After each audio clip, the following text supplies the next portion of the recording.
ठोठो आवाजाने कुर्ला हादरलं.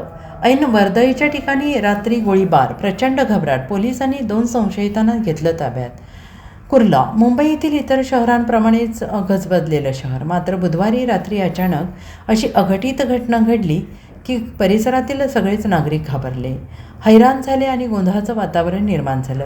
कुर्ला पश्चिम येथील हलाव पुलाजवळ बुधवारी रात्री एका इसमावर गोळीबार करण्यात आला आणि एकच गदारोळ माजला.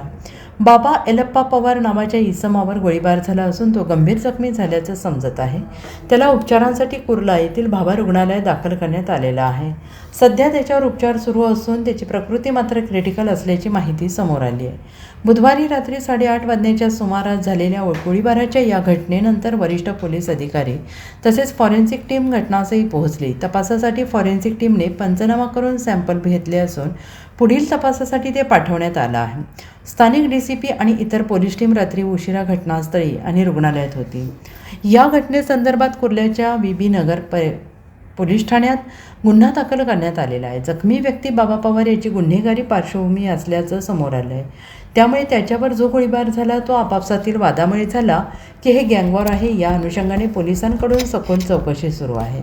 या प्रकरणी पोलिसांनी गुन्हा दाखल केलेला आहे. तसेच गोळीबारासंबंधी पोलिसांनी 2 व्यक्तींना 2 आरोपींना पोलिसांनी ताब्यात घेतलं असून त्यांची कसून चौकशी सुरू आहे. हे प्रकरण नेमकं काय आहे, गोळीबार का करण्यात आला याचा पोलीस तपास लवकरच होईल आणि लवकर पोलीस छडा लावतील असं सांगण्यात येत आहे. Bureau report SBN Marathi, Kurla.